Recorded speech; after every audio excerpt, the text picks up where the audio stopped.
Bonjour à tous, nous continuons donc notre lecture de l'Évangile selon Saint Jean. Nous sommes à la troisième version. Nous allons accentuer les choses sur le témoignage de Jean. Pourquoi je dis le témoignage de Jean? Bien sûr, c'est Jean-Baptiste pour nous, parce que pour Saint Jean, l'évangéliste, Jean est le témoin. Alors, ce qu'on va faire, c'est quelque chose que vous n'avez pas l'habitude, c'est de prendre des péricopes, c'est-à-dire des morceaux d'évangile, du prologue. Vous savez que les versets 6, 7 et 8 parlent de Jean le Baptiste dans le prologue, au chapitre 1, et le verset 15 parle également de Jean le Baptiste. Et ensuite, nous allons prendre le verset 19 jusqu'au verset 28, voire du chapitre, continuer même, jusqu'à la proclamation du Fils de Dieu, au verset 24. 34. Oh mes yeux, c'est terrible. 34.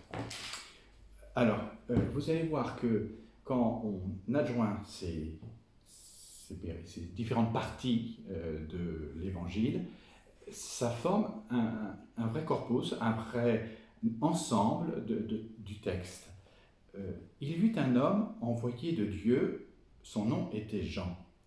Il vint en témoin pour rendre témoignage à la lumière, afin que tous croient par lui. Il n'était pas la lumière, mais il devait rendre témoignage à la lumière. Plus loin, le verset 15.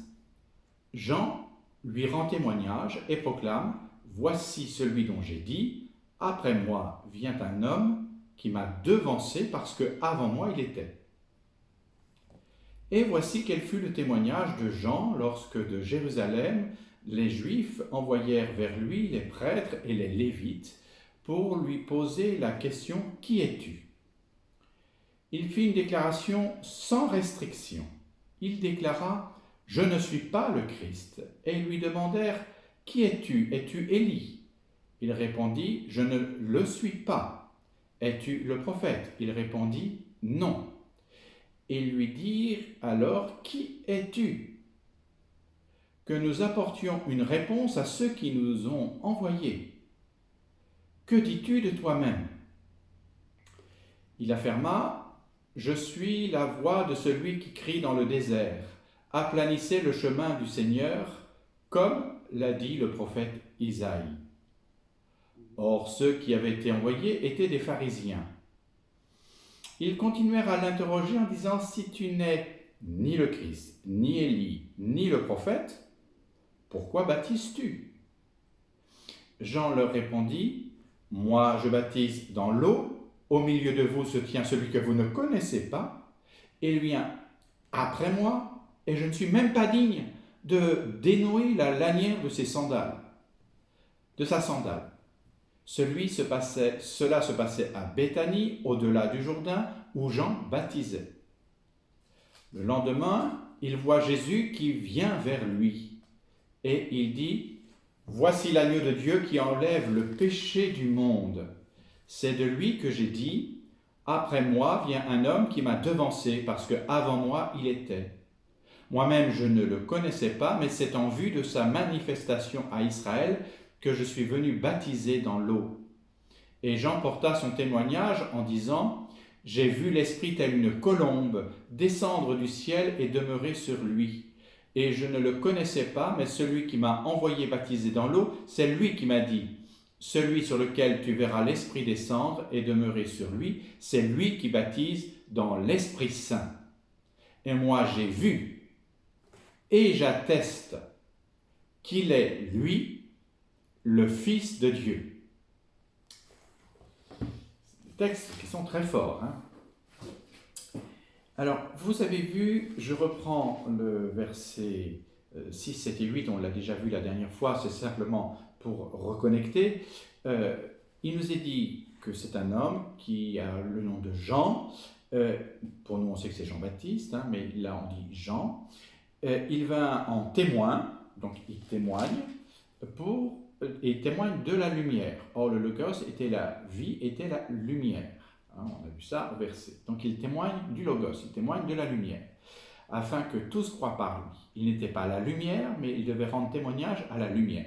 Et c'est ce qu'il fait lorsqu'il dit au verset « Et moi j'ai vu et j'atteste qu'il est, lui, le Fils de Dieu ». C'est exactement ça. C'est exactement la réalisation de ce verset. Le verset suivant nous dit « Jésus lui rend témoignage et proclame « Voici celui dont j'ai dit « Après moi vient un homme qui m'a devancé parce que avant moi il était ». Et on va voir qu'il va reprendre ce texte pour affirmer qu'il est le précurseur, qu'il vient annoncer, qu'il court devant, un précurseur, celui qui va témoigner de la lumière. Ce passage de Jean qui nous dit « Et voici quel fut le témoignage de Jean lorsque de Jérusalem des Juifs envoyèrent vers lui des prêtres et des Lévites. » Les prêtres et des Lévites, pour lui poser la question. Donc c'est la caste sacerdotale, et on voit qu'elle vient de Jérusalem. Ce sont les Lévites, et les Lévites, ce sont les hommes, ceux qui font tourner les fonctionnaires, on dirait, ceux qui font fonctionner le temple. Le temple, je vous en parle en parenthèse, il a été inauguré -2 avant Jésus-Christ, donc il est tout neuf. On est dans les années 28, 29, 30, 30, 31, 33, enfin, disons vers les années 30. Vers les années 30, le temple, il est à son apogée. Hein, nous sommes dans la grande tradition du temple et nous sommes, ça fait 32 ans qu'il tourne à nouveau, qu'il fonctionne à nouveau. Donc on est à son apogée. Voilà. Et on voit quel est le témoignage de Jean. Et ces autorités religieuses qui viennent pour interroger Jean manifestent que Jean commence à prendre, sa communauté commence à prendre beaucoup d'ampleur. Et c'est vrai que quand on lit les textes du IIe siècle ou du 1er siècle et que l'on voit qui était ce Jean, il a attiré à lui énormément de monde. Il y avait des foules entières, c'était vraiment très très très imposant. D'abord c'était gratuit. Deuxièmement, il apportait le salut à tous et ce baptême d'eau permettait de se laver de son péché. Donc c'était quelque chose qui permettait à nouveau le salut. Et beaucoup de gens qui étaient laissés pour compte, qui n'appartenaient pas au monde des autorités, sont venus parce que le discours de Jean, qui était radical, plaisait. Quand je dis plaisait, c'est-à-dire que cela était opportun dans le chemin spirituel qu'ils avaient. Et c'était pour eux quelqu'un qui était vraiment une référence. Alors, Jean va dire qu'il n'est pas le Christ, ce n'est pas le roi Messie, il n'est pas Élie, c'est-à-dire celui qui est le prophète, il n'est pas le prophète, un nouveau prophète. Or, pourtant, dans la communauté chrétienne du 1er siècle, si on va chez Marc, on verra ça aussi dans d'autres livres, Jean est celui qui récapitule tous les prophètes. Qu'est-ce qui se passe donc pour que la communauté de Jean, dès le début, essaie de mettre les points sur les i avec Jean? C'est comme s'il y avait un conflit d'intérêts entre la communauté de Jean et la communauté johannique. On verra que ce n'était pas si imperméable que ça.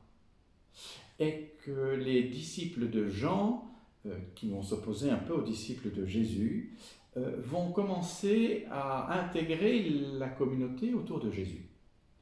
À commencer par André, qui, on va le voir après, ce n'est pas dans les versets que j'ai lus, mais le verset juste après, André faisait partie de la communauté de Jean.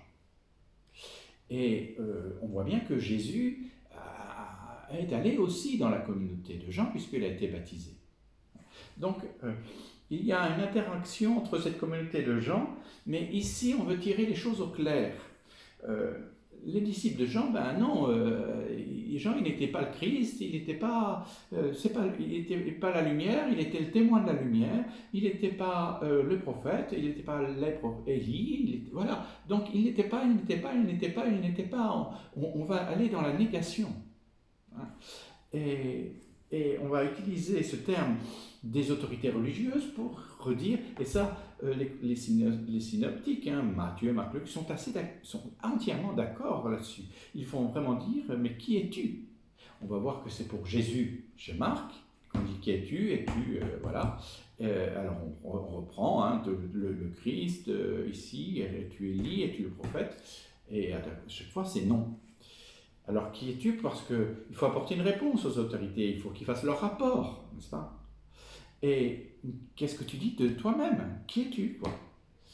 Et il affirme quelque chose d'assez extraordinaire. Je suis la voix de celui qui crie dans le désert. Aplanissez le chemin du Seigneur, comme l'a dit le prophète Isaïe. Alors on va aller voir chez Isaïe. D'où part ce aplanissez le chemin du Seigneur, comme a dit le prophète Isaïe. Voilà. Une voix qui crie dans le désert, aplanissez le chemin du Seigneur. Bon. Eh bien, laissez-moi être votre guide. Vous allez au livre d'Isaïe, au chapitre 40. Isaïe 40. Pour que vous y voyez un petit peu clair, Isaïe, c'est un ensemble de 3 livres. Il y a en Isaïe 3 parties. Et le chapitre 40 est le début de ce que l'on appelle la deuxième partie, c'est-à-dire la partie qui s'appelle le livre des consolations. Pourquoi on appelle ce deuxième Isaïe la consolation? C'est parce que tout simplement, ça débute par consoler mon peuple. Voilà. Donc, c'est le réconfort du peuple. Pourquoi ce livre des consolations? Il y a eu une déportation terrible du peuple de Judée autour de Jérusalem, enfin tout le peuple, hein, femmes, enfants, adultes, ont été emmenés à Babylone. Et à Babylone, ils sont devenus à nouveau esclaves. Ils étaient esclaves en Égypte il y a longtemps, et voilà cette génération-là a vécu l'esclavage.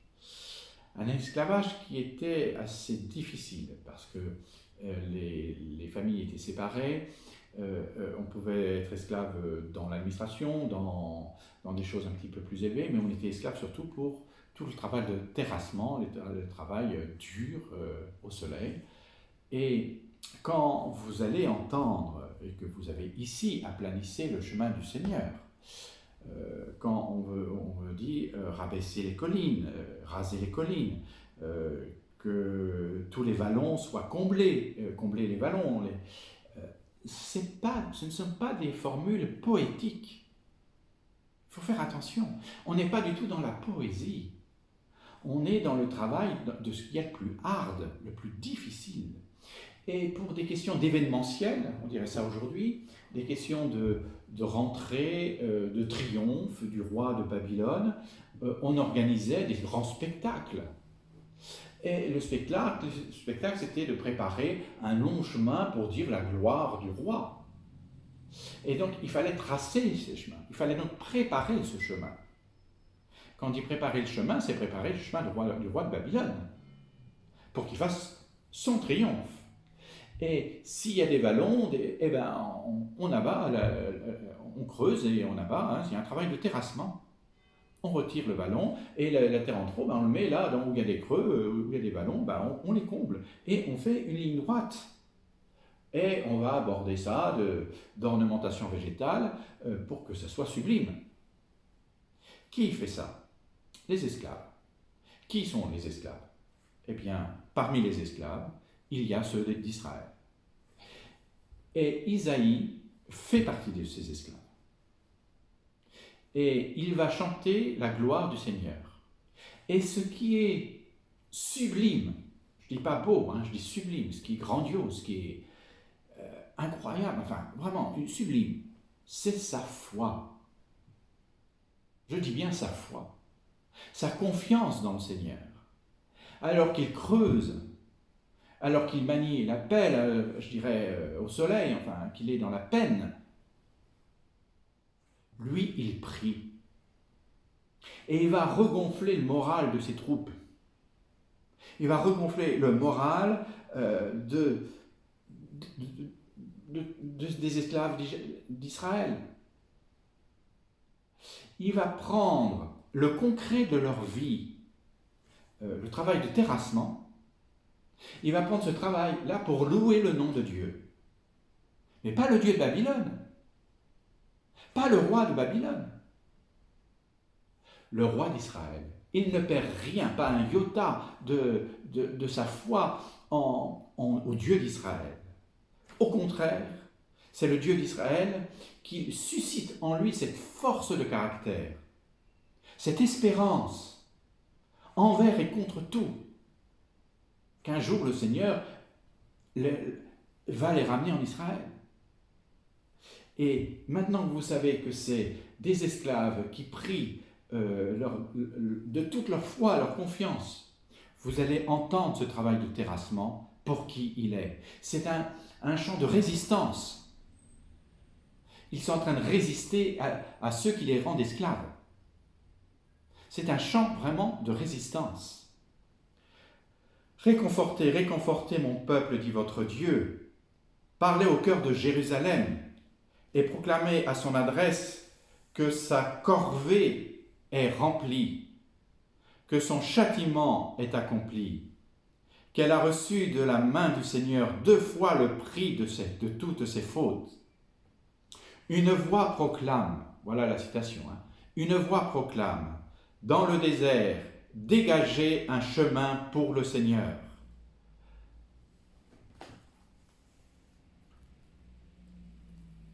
Nivelez dans la steppe, dégagez un chemin pour le Seigneur. Nivelez dans la steppe une chaussée pour notre Dieu. Que tout vallon soit relevé, que toute montagne et toute colline soient rabaissées, que l'éperon devienne une plaine et les mamelons une trouée. Alors la gloire du Seigneur sera dévoilée et tous les êtres de chair ensemble verront que la bouche du Seigneur a parlé.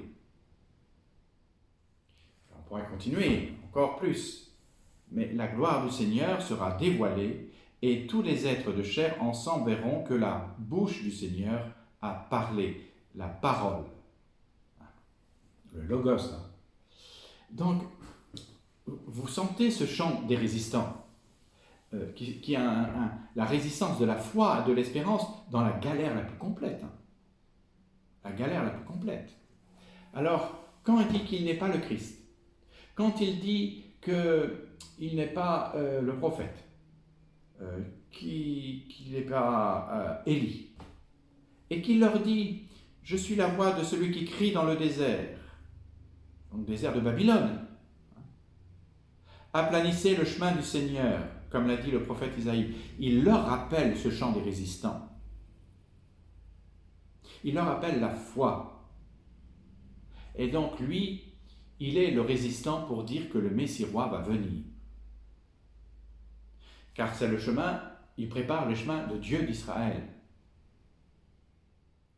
Et alors, ceux qui étaient envoyés, ils continuèrent à l'interroger en disant pourquoi tu baptises?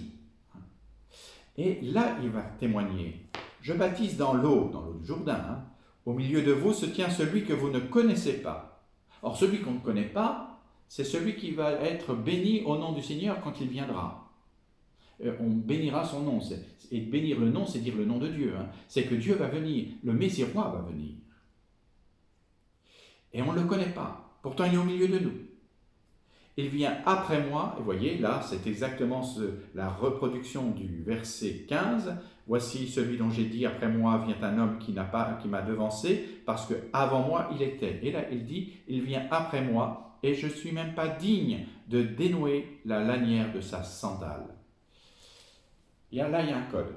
Il y a un code tout de suite, je vous dis tout de suite, il y a un code. Attention, délier la lanière de sa sandale.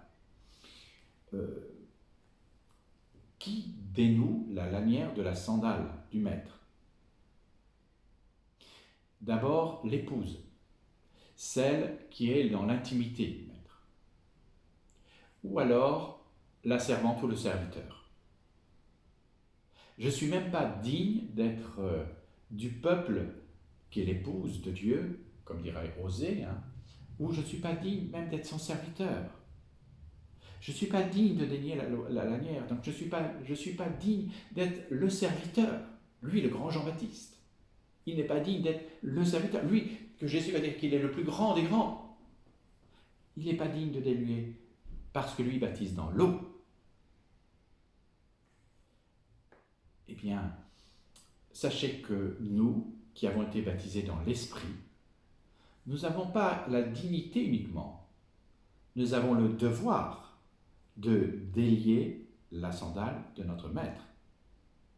Nous avons le devoir d'être au service de notre Maître.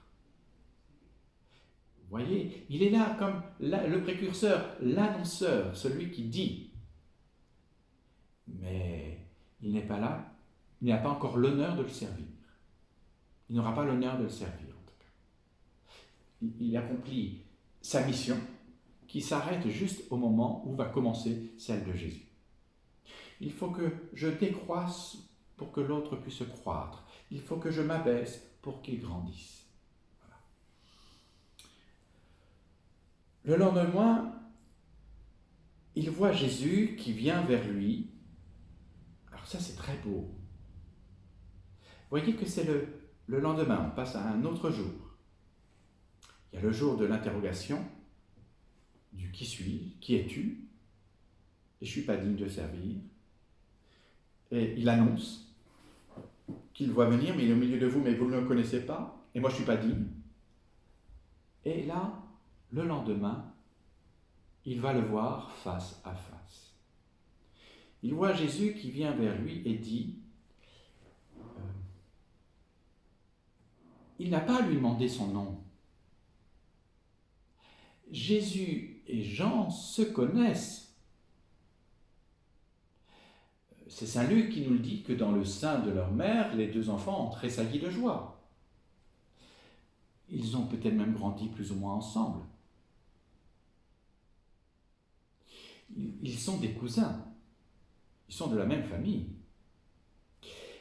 Et si l'apôtre Jean est celui qui écrit, le petit jeune Jean, celui qui est notre écrivain, là, il ne faut pas oublier qu'il est aussi de la famille de Jésus et de Jean. Donc, le Jean apôtre connaît le Jean Baptiste. Et dans la famille, ça jase. Et si on a autant de textes sur Jean, et s'ils insistent tant sur le fait que ce n'est pas Jésus, il est celui qui est le précurseur, c'est que il est de la famille. Et le petit apôtre qui est là, qui n'est pas encore apôtre, hein, parce qu'il n'est pas encore appelé, mais il se trouve qu'il connaît son grand cousin, qui est Jean. Il sait qu'il a tant de succès dans le désert, qu'il y a des foules entières qui viennent. La famille Zébédée, elle en parle. Donc, c'est pas simplement parce que les deux communautés, communauté de Jésus, communauté de Jean, s'affrontent, c'est aussi parce que les cousins se connaissent. Il faut bien avoir ça en tête. Et on n'a pas à dire au Baptiste, à Jean-Baptiste, qui est Jésus. Ils ont grandi ensemble. Marie a été voir sa mère, Élisabeth. C'est la visitation chez saint Luc. Hein. Et donc, ils se connaissent. Ils se connaissent. Le lendemain, il voit Jésus qui vient vers lui. Ça, c'est étonnant. Et il dit ce qu'il ne peut pas dire. Il ne peut pas le dire parce que ça, c'est quelque chose qui est enchâssé dans un texte évangélique. On fait dire à Jean, au Baptiste, quelque chose d'inouï. Voici l'agneau de Dieu qui enlève le péché du monde. C'est de lui que j'ai dit, après moi vient un homme qui m'a devancé parce qu'avant moi il était. Moi-même je ne le connaissais pas, mais c'est en vue de sa manifestation à Israël que je suis venu baptiser dans l'eau. Et Jean porta son témoignage. Après, c'est le baptême de Jésus. mais voici l'agneau de Dieu qui enlève le péché du monde.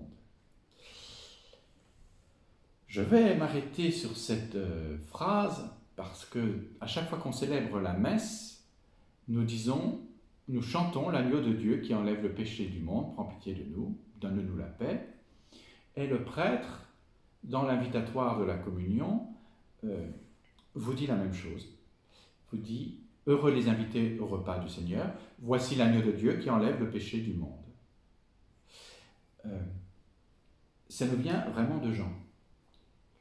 Qu'est-ce que c'est que cet agneau de Dieu qui enlève le péché du monde? Ça nous renvoie à trois choses. L'agneau de Dieu, bien sûr, c'est Jésus.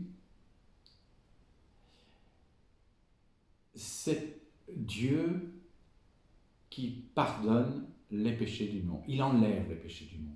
C'est donc le pardon et la rémission des péchés.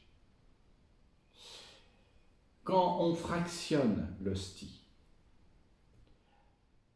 qui est un très haut lieu de la présence réelle du Christ, chez les catholiques que nous sommes, nous pensons beaucoup à l'institution de l'Eucharistie. Ceci est mon corps, ceci est mon sang, comme un très haut lieu de la présence eucharistique, où il y a la transformation du pain en corps du Christ, du vin en sang du Christ. On élève, on fait silence, on s'incline et on chante le mémorial, parce que nous ne sommes pas des amnésiques, on chante le chant de l'anamnèse, on fait mémoire de « il était mort, il est vivant, il reviendra ». Et puis, il y a le par lui avec lui, qui est le grand offertoire, le moment où on offre le pain, le vin, le corps et le sang du Christ. Et ensuite commencent les rites de communion. On communie à la prière de Jésus, le Notre Père, puis nous nous tournons vers Jésus. Seigneur Jésus-Christ, tu as dit à tes apôtres, je vous laisse la paix. Et commence le geste de la fraction, qui est un très haut lieu, là où l'amour et la charité, Dieu est présent. Et c'est un très haut lieu de la présence eucharistique. On partage la vie de Jésus en partageant. Le prêtre fractionne l'hostie, et l'assemblée, le corps ecclésial, le corps qu'est l'Église, les disciples de Jésus, lui disent en chantant « Agneau de Dieu qui enlève le péché du monde », ils disent au prêtre que ce qu'il fait là, c'est carrément la vie de Jésus, et que c'est le corps et le sang du Christ. Et quand le prêtre va reprendre la parole, l'invitatoire, il va dire à cette assemblée « Attention, vous n'êtes pas n'importe qui. Moi, je vous dis que vous êtes les invités du repas. Vous êtes des invités. Vous avez, comme dans votre identité de chrétien, vous êtes les invités. Vous êtes des frères, mais qui sont des invités du Seigneur. Et il rappelle que ce que vous allez recevoir, c'est l'agneau de Dieu qui enlève le péché du monde. C'est pour ça que je vous dis que quand on proclame ce texte de Saint Jean Baptiste, voici l'agneau de Dieu qui enlève le péché du monde, on rappelle que le pardon et la rémission. Il enlève le pardon et on enlève le péché. On rappelle la deuxième chose, c'est la tendresse et la miséricorde de Dieu. Dans la misère humaine, Dieu place le corda, le cœur, miséricorde, il y a deux mots, le cœur et la misère. Et Dieu place son cœur dans la misère humaine. Il n'y a pas de misère sans le cœur de Dieu. Il n'y a pas d'épreuve sans le cœur de Dieu. C'est au cœur des tragédies humaines que Dieu met son cœur aimant. Et vous pouvez pécher gravement sur la croix. Plus vous péchez, plus les clous s'enfoncent dans les mains du Christ, qui oblige les mains du Christ à vous accueillir. Là où il y a le péché, là où le péché est abondant, la grâce surabonde. Eh bien, la miséricorde, c'est ça. La miséricorde, c'est dans votre misère, le cœur de Dieu s'y met. C'est ça, voici l'agneau de Dieu qui enlève le péché du monde. C'est la miséricorde de Dieu, c'est le cœur de Dieu. Là, on est plus sur le calice, sur le sang du Christ. Le sang du Christ qui veut couler dans tes veines. Le sang du Christ qui veut te donner sa vie. Il met son cœur au service de ta misère. Et tu te découvres, parce que tu es un invité et que tu fais le pas, tu acceptes de marcher vers lui, de tendre les mains vers lui comme un mendiant pour mendier sa présence, alors que c'est lui qui te mendie sa vie. Il va te réconcilier avec lui. C'est toute l'œuvre de réconciliation. Tu deviens non seulement un allié parce que c'est une nouvelle alliance et qu'il veut que le sang de l'alliance coule dans tes veines, mais tu es son ami. Il veut vivre l'amitié avec toi, la réconciliation entre deux amis. C'est ça la communion. La communion, c'est vivre cette amitié pour te dire que tu es heureux, heureuse, parce que tu es avec ton Seigneur et que tu as la joie de le recevoir, que c'est vraiment un immense plaisir, un immense honneur, mais un immense plaisir d'être avec lui, que ça fait du bien d'être avec lui. C'est ça, l'agneau de Dieu qui enlève le péché du monde. C'est tendre et c'est grave. C'est grave, mais c'est heureux. C'est pour ça que c'est le pardon, c'est la miséricorde et c'est la réconciliation. Tout est lié. Vous savez, dans Voici l'agneau de Dieu, l'image même de l'agneau, c'est l'image du Yom Kippour, du jour de pardon. Ça se passe en octobre en général. C'est toujours en place dans la pensée juive. C'est même un des grands moments, des grands monuments de l'année liturgique juive. C'est l'effacement des péchés de l'année. Et ce Yom Kippour, il est pour le monde entier. C'est pour, bien sûr, le peuple de Dieu, le peuple d'Israël, mais c'est également pour toutes les nations. C'est pour toutes les nations, ce pardon. Il demande pardon à Dieu pour eux, mais pour toutes les nations.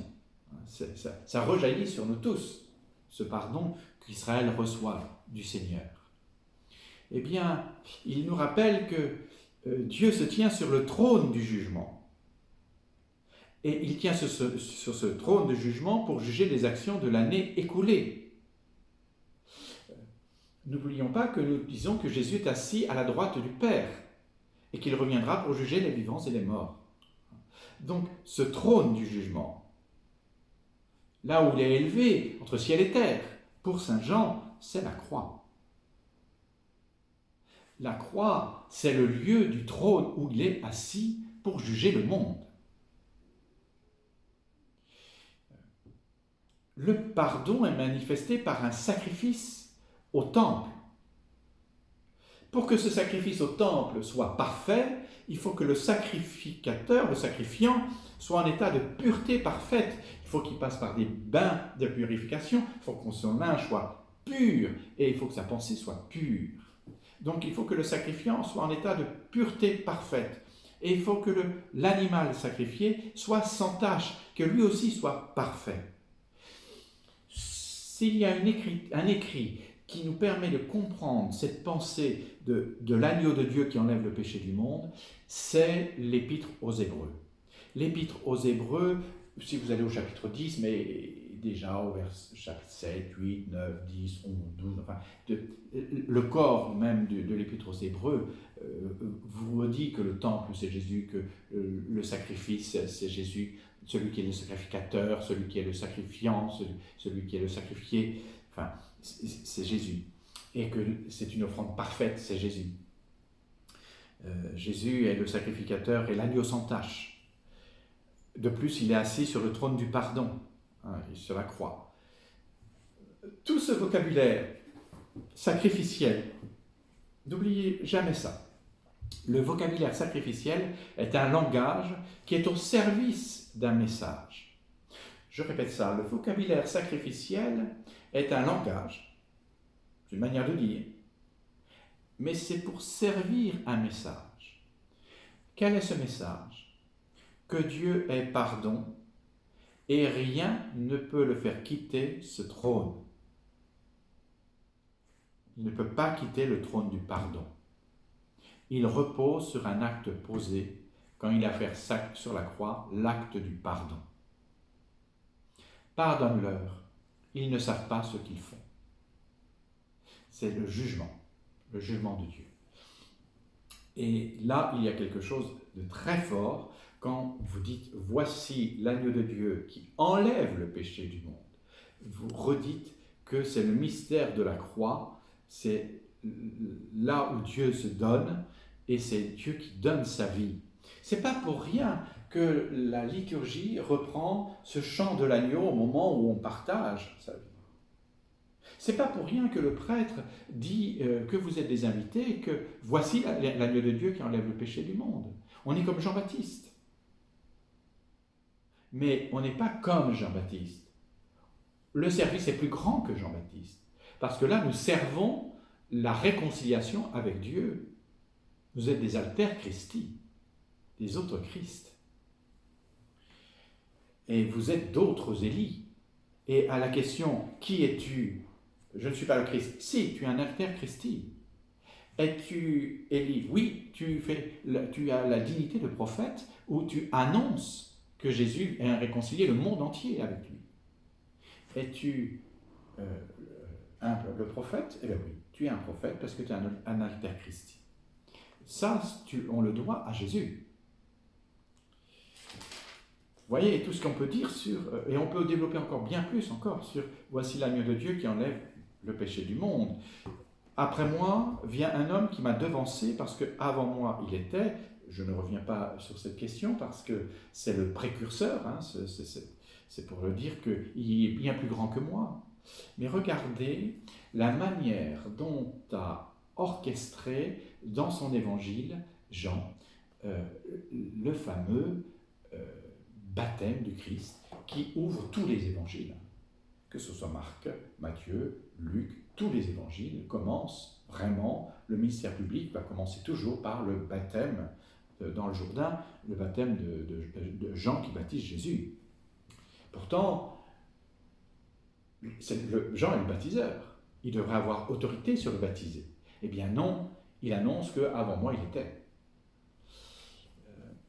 Moi-même, je ne le connaissais pas, mais c'est en vue de sa manifestation. Manifester la gloire, c'est dire la résurrection. Hein. Manifester à Israël que je suis venu baptiser dans l'eau.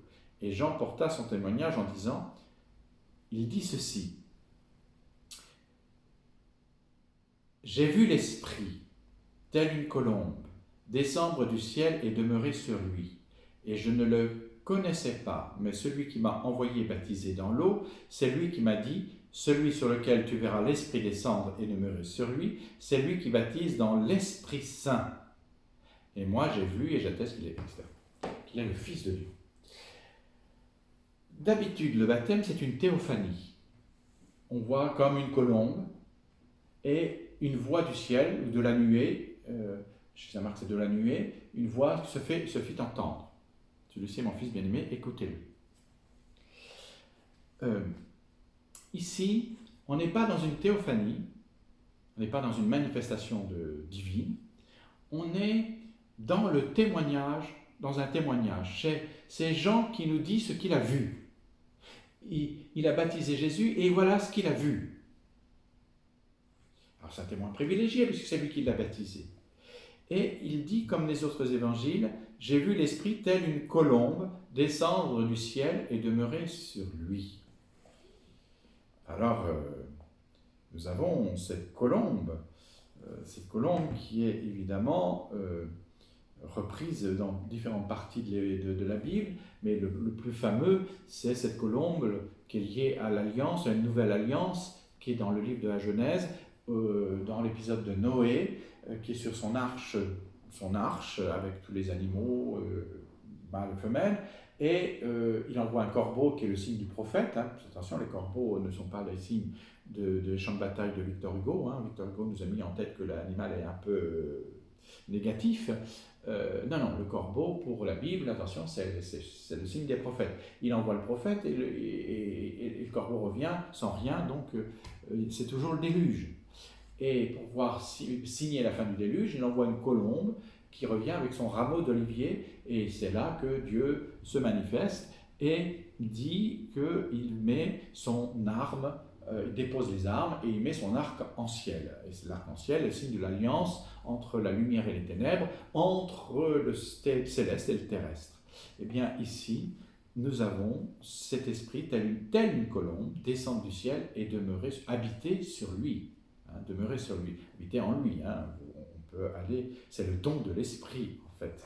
Et c'est parce qu'il va recevoir le don de l'esprit qu'il va pouvoir aller dire, qu'il va pouvoir enseigner, qu'il va pouvoir appeler.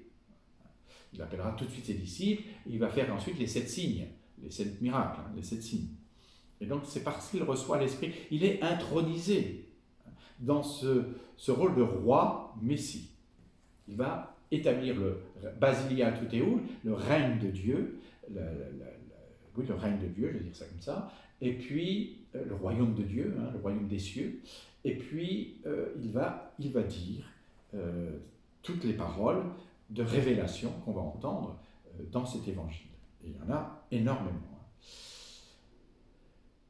Et puis il dit, celui sur lequel tu verras l'Esprit descendre et demeurer sur lui, c'est lui qui baptise dans l'Esprit Saint. Il nous dit que le baptiseur qu'il est, Jean, va devenir un baptisé, c'est-à-dire c'est lui, Jésus, qui va faire le vrai baptême, le baptême céleste, le baptême dans l'Esprit Saint. Moi, je baptise dans l'eau pour remettre les péchés, lui, il baptise dans l'Esprit Saint pour donner la vie. Et il vous le fait rentrer dans la Sainte Trinité, il vous donne la vie divine. Et donc, c'est ce qu'il nous dit, c'est que c'est lui qui baptise dans l'Esprit Saint, et son témoignage de la lumière, le témoignage extraordinaire de Jean le Baptiste, c'est quoi? Et moi j'ai vu et j'atteste. C'est pas simplement j'ai vu de manière béatifique, c'est pas la vision de charnelle, c'est la vision bien plus grande, bien plus ample. Et on dit j'ai vu et j'atteste qu'il est lui, donc Jésus, le Fils de Dieu. Là, nous avons quelque chose d'important qui nous est dit. C'est Jean est le seul évangéliste qui nous dit directement qu'il est le Fils de Dieu. Fils de Dieu, deuxième personne de la Trinité. Il n'est pas un Fils de Dieu, nous sommes tous Fils de Dieu. On est Fils de la vie, Fils de Dieu. Mais là, c'est plus que ça, c'est le Fils de Dieu. C'est-à-dire celui qui est envoyé sur terre pour nous dire le Père. Celui qui est là pour nous révéler Dieu. Et donc, il est le Fils de Dieu, c'est celui qui est le Messie roi. C'est ce qu'il est venu dire. Et voyons maintenant les 2 autres lendemains. Le lendemain, Jean se trouvait de nouveau au même endroit avec 2 de ses disciples. On voit qu'il a une communauté, qu'il est avec ses disciples. Fixant son regard sur Jésus, il fixe son regard, qui marchait. Il dit, « Voici l'agneau de Dieu. » Les 2 disciples écoutèrent cette parole et suivirent Jésus. Ils quittent Jean pour suivre désormais Jésus. La communauté baptiste, de Jean-Baptiste, va quitter au fur et à mesure Jean, parce que c'est l'agneau de Dieu. Et vous savez, vous avez compris tout ce qui est le Yom Kippour, etc., le pardon, la miséricorde et la réconciliation. Donc, ils vont suivre Jésus. Ils vont changer de maître. Les disciples, un disciple, c'est celui qui suit son maître. Ils vont quitter Jean, parce que Jean leur dit, voici l'agneau de Dieu. Il désigne. Et donc, parce qu'il dit, voici l'agneau de Dieu, ils se mettent à suivre Jésus. Les 2 disciples écoutèrent cette parole et suivirent Jésus. Alors c'est très beau ça. Jésus se retourna et voyant qu'il s'était mis à le suivre, vous voyez, mis à le suivre, c'est-à-dire à se mettre à son enseignement, qui vont quémander l'enseignement du nouveau maître, à être vraiment ses disciples. Et voyant qu'il s'était mis à le suivre, il leur dit, « Que cherchez-vous » Et ils répondirent, « Rabbi », ce qui signifie « maître », « où demeures-tu » Ça, c'est quelque chose de sublime. Jésus se retourne, donc il fait face à eux. Et la première parole dans l'évangile de Jean, c'est une question. Une question très, très, très profonde. Que cherches-tu? Où est ton désir? Là où est ton désir, là sera ton cœur. Là où est ton désir, là sera ton trésor. Donc, que cherches-tu? C'est la notion de... C'est pas simplement qu'est-ce que tu veux. C'est plus profond encore. Qu'est-ce que tu souhaites? Qu'est-ce que tu envisages? Quel est ton désir? Qu'est-ce que tu cherches? Que cherches-tu? Et ils lui disent, Rabbi, donc il lui donne le nom de maître, et il lui dit, où demeures-tu? Où est ton école? Où habites-tu? Où restes-tu? Demeurer, c'est à la fois habiter et rester. Et où est-ce que tu habites? Et que répond à Jésus? Où demeures-tu? Il lui répond, venez et vous verrez. Ils allèrent donc, ils virent où il demeurait, et ils demeurèrent auprès de lui ce jour-là. C'était environ la 10e heure. Il y a là quelque chose d'extraordinaire. Venez et vous verrez. Venez, ça veut dire prenez le chemin. Être disciple, c'est à la suite du maître, mais c'est suivre un chemin. Et cheminer avec le maître, ça veut dire accepter de se laisser enseigner par le maître. Et alors, vous verrez. Vous verrez la lumière. Vous verrez. Et ils vont le suivre sans poser de questions plus que ça. Ils demeuraient auprès de lui ce jour-là. C'était environ la 10e heure. On est même précis dans cette heure-là. Dans une journée. C'est concret. Et est-ce qu'on va aller plus loin dans la connaissance de ces deux disciples? Oui. André, le frère de Simon-Pierre, était l'un de ces deux qui avaient écouté Jean et suivi Jésus. Alors, ils étaient deux, et parmi ces deux, c'est André, qui est toujours le frère d'eux. André n'existe que par Simon. Simon n'est pas encore un disciple, on dit déjà André, c'est le frère d'eux. On dit que c'est les deux disciples qui avaient dit « Voici l'agneau de Dieu », Jean avait dit ça, et ils sont partis à la suite. Jésus leur a dit « Que cherches-tu » Ce qui veut donc dire que Jésus a déjà appelé, le premier appel qu'il a fait, c'est André. Chez Saint Jean, c'est André qui est le premier. André, et on dit que c'est le frère de Simon tout de suite. Parce que dans la communauté chrétienne, on connaît Simon-Pierre par cœur. Et André, c'est son frère. Et on dit tout de suite Simon-Pierre. Alors qu'il n'y a pas eu de... Donc c'est des choses qui sont dans la mémoire. Quand on dit Simon-Pierre, on sait tout de suite qui c'est. Donc André, le frère de Simon-Pierre, était l'un de ces deux qui avaient écouté Jean et suivi Jésus. Il va trouver, avant tout autre, son propre frère Simon, et lui dit « Nous avons trouvé le Messie », ce qui signifie le Christ. Il l'amena à Jésus, et fixant son regard sur lui, Jésus dit « Tu es Simon, le fils de Jean, tu seras appelé Képhas », ce qui veut donc dire Pierre. C'est l'appel d'André, mais chez Saint Jean, ce qui est beau, c'est que quand on est disciple de Jésus, la première chose, c'est qu'on devient aussi missionnaire. C'est-à-dire qu'on est appelé par Jésus, viens et tu verras, ils demeurent une journée ensemble, et le lendemain, à la 10e heure, et ensuite André, il ne reste pas avec Jésus, il va chercher Simon, Et il amène Simon à Jésus. Il est missionnaire. Sa mission, c'est son frère.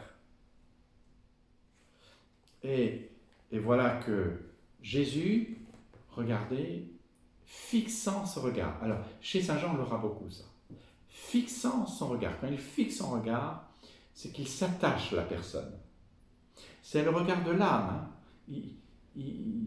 Quand il fixe son regard, il y a une réconciliation, il y a une amitié, il y a une communion totale qui se met en place. Et regardez comment il interpelle, André interpelle Simon. Nous avons trouvé le Messie. Le voici l'agneau de Dieu devient le Messie ici, hein, tout de suite. Ce qui signifie le Christ, hein, donc on parle à des Grecs. Hein, en grec on dit Christos, on ne dit pas Messia. Donc c'est le Messie, ce qui signifie le Christ. Il l'amena à Jésus, fixant son regard sur lui, Jésus dit, et là il y a cette phrase qui est connue dans toute la chrétienté du monde, tu es Simon le fils de Jean, ça on ne savait pas trop, mais tu seras appelé Képhas. C'est le fils de Jean, d'un Jean. Le papa de Simon et d'André, c'est Jean, c'est un Jean, c'est un autre Jean. Ce qui veut dire Pierre. Donc, dès le début, il va instituer Simon en pierre. Ce qui veut donc dire qu'il est la pierre qui sera rejetée, qui deviendra la pierre d'angle de tout le bâtiment qui est l'Église. C'est-à-dire qu'il va instituer en pierre non seulement un disciple, mais un disciple missionnaire immédiatement. Il sera la pierre du bâtiment, la pierre du temple. Il sera la pierre. Et le lendemain, c'est le deuxième lendemain, Jésus résolut de gagner la Galilée, partie haute d'Israël. Il trouve Philippe et lui dit « Suis-moi ». Or Philippe était de Bethsaïda, la ville d'André et de Pierre. Donc ils sont du même coin. Bethsaïda, ça veut dire la maison des pêcheurs. Donc c'est au bord du lac et c'est un lieu comme Capharnaüm, c'est Capharnaüm en fait. Hein. Bethsaïda, c'est la maison des pêcheurs, c'est un village de pêcheurs, voilà ce qu'on peut dire, c'est un village de pêcheurs. C'est ce nom-là. Donc Philippe était de la maison des pêcheurs professionnels. Hein. La ville d'André et de Pierre. Donc là, c'est plus Simon Pierre, c'est Pierre. Hein. D'André et de Pierre. Et Jésus lui dit la fameuse phrase de la vocation « Suis-moi » avec deux manières de lire. « Suis-moi » c'est le verbe « suivre », bien sûr. « Deviens mon disciple, mets-toi à ma suite, suis-moi, allez viens, tu me suis. » Et il y a aussi à entendre « sois moi », le verbe « être moi ». Suis-moi. Il y a même cette fait, configure-toi à moi. Deviens un autre moi. Suis-moi, c'est accepter d'être configuré au Christ. D'être un alter Christi, un autre Christ. Donc ça va très loin dans l'appel. Hein. L'appel, c'est, il trouve Philippe, Jésus résolut de gagner la Galilée, et il trouve Philippe. Ce n'est pas Philippe qui trouve Jésus, hein. C'est Jésus qui trouve Philippe. Et il lui dit, suis-moi. Or, Philippe était du même village, hein, donc André et Pierre, c'est ça que ça veut dire. Et qu'est-ce que fait Philippe? Est-ce qu'il suit Jésus? On ne sait pas. Mais si on sait, parce qu'il est automatiquement missionnaire. Il ne peut pas garder ça pour lui, donc il va trouver son copain, qui est Nathanaël, et il lui dit, celui qui est écrit dans la loi de Moïse, et dans les prophètes, donc dans la Bible, hein, la loi c'est toute la Torah et les prophètes, donc toute la Bible, nous l'avons trouvé, c'est Jésus, le fils de Joseph de Nazareth. Et là, Bethsaïde, ça veut dire qu'on se connaît quand même hein, dans la Galilée. C'est pas très loin, enfin c'est loin quand même, mais enfin c'est pas si loin que ça, de Nazareth et de Bethsaïda. Bethsaïda, c'est au bord du lac, quoi. Nazareth, un peu plus loin. Mais quand même, on se croise, on voyage, on se connaît. et on sait que c'est Jésus, le fils de Joseph. Donc on connaît sa famille, hein. C'est-à-dire le charpentier. Hein. Donc c'est Jésus, le fils de Joseph, de Nazareth. Et Nathanaël dit, de Nazareth, peut-il sortir quelque chose de bon? Il n'y a rien de prévu à Nazareth. Il n'y a pas de prophétie sur Nazareth. C'est sur Bethléem qu'il y a une prophétie, mais pas sur Nazareth. Hein. Donc peut-il sortir quelque chose de bon? Philippe lui dit, ce qu'il a entendu, viens et vois. Fais le chemin et tu verras, et tu feras connaissance. Jésus regarde Nathanaël, alors là c'est Jésus, entre Jésus et Nathanaël, et le regard de Jésus se pose sur Nathanaël, qui venait à lui, donc ça veut dire qu'il a décidé d'aller voir, de venir et de voir. Il fait ce que Philippe lui a dit, hein, viens et vois, il y va et il veut voir. Et Jésus dit à son propos, dit à Nathanaël, voici un véritable Israélite en qui il n'est point d'artifice. Nathanaël lui dit, c'est un bon étudiant, c'est un bon Israélite, c'est un membre éminent, pas éminent, mais un excellent croyant. Et il n'y a pas d'artifice, lui, il est vraiment croyant à fond. Mais d'où tu sais ça? Enfin, d'où me connais-tu, lui dit Nathanaël. Et Jésus a cette réponse. Avant même que Philippe ne t'appelât, alors que tu étais sous le figuier, je t'ai vu. Ça, c'est quelque chose de sublime. Sublime. Avant même que Philippe ne t'appelât, au-delà du temps, il y a très longtemps, alors que tu étais sous le figuier. Alors le figuier, c'est le symbole ici de la synagogue. Le figuier est un arbre symbolique.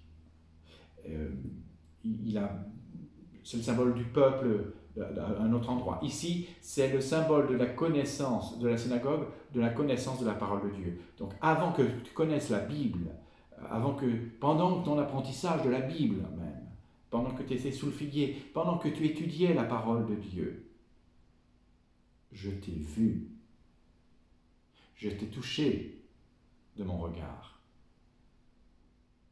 Et lui sait qu'il a fait l'expérience du Dieu d'Israël, c'est un vrai croyant. Et alors là, Nathanaël, pendant que tu lisais la Bible, je t'ai vu, ils font comme neige au soleil. Hein. Il lui dit d'abord Rabbi, c'est-à-dire maître. Il accepte Jésus comme maître.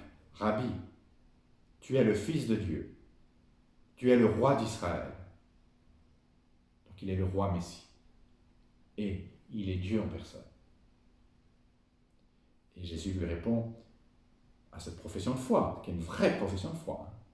Jésus lui répondit, parce que je t'ai dit que je t'avais vu sous le figuier, tu crois? Parce que lorsque tu lisais la Bible, je t'ai dit que tu lisais la Bible et que je t'ai vu dans la Bible, je t'ai rencontré dans la Bible. Tu crois à cause de cela? Eh bien, tu verras des choses bien plus grandes. Et il ajouta, en vérité, je vous le dis, vraiment, vraiment, je vous le dis, vous verrez le ciel ouvert et les anges de Dieu monter et descendre au-dessus du Fils de l'homme. Vous verrez le ciel ouvert, c'est le voile du temple qui est déchiré.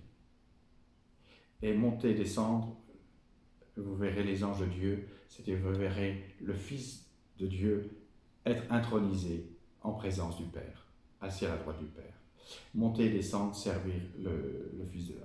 C'est-à-dire qu'en voyant Jésus, ils vont voir Dieu. Et donc suivre le chemin du Fils de Dieu, c'est suivre le chemin vers Dieu d'Israël. Voilà ce que nous dit cette vocation. C'est vraiment à méditer, à reméditer sans cesse sur notre propre appel. Chacun est appelé par son prénom. Ça aussi, c'est quelque chose d'important. Dieu ne nous appelle pas par nos titres, par notre famille, il nous appelle par notre prénom. C'est dans l'intimité que Dieu nous appelle. Et il te dit, Philippe, m'acceptes-tu? Philippe, viens et suis-moi. Viens et tu verras. Que cherches-tu? Vous voyez, c'est sous forme interrogative. Et aux croyants, avant que tu aies fait ton catéchisme, ou pendant que tu aies fait ton catéchisme, moi je t'ai vu. Toutes les expériences de prière que tu as prises, je t'ai vu. J'étais avec toi. Et à ce moment-là, on dit, ben oui, Seigneur, tu es mon Seigneur et mon Dieu. Eh bien, il lui dit, si tu dis cela, tu verras le ciel ouvert, si tu verras Dieu pleinement, et les anges, les envoyés de Dieu, monter et descendre au-dessus du Fils de l'homme. Et tu verras que je t'emmènerai, avec moi, je t'emmènerai vers le monde céleste et Dieu notre Père. Quel beau passage. Je suis heureux de vous partager avec vous. N'oubliez pas, vous êtes appelé par l'agneau de Dieu, celui qui te réconcilie avec lui en pardonnant tes péchés. C'est toute la joie qu'il veut te faire, c'est tout le bonheur qu'il veut te partager. C'est une joie et un bonheur d'être avec lui et d'être avec nous ensemble grâce à lui. Amen.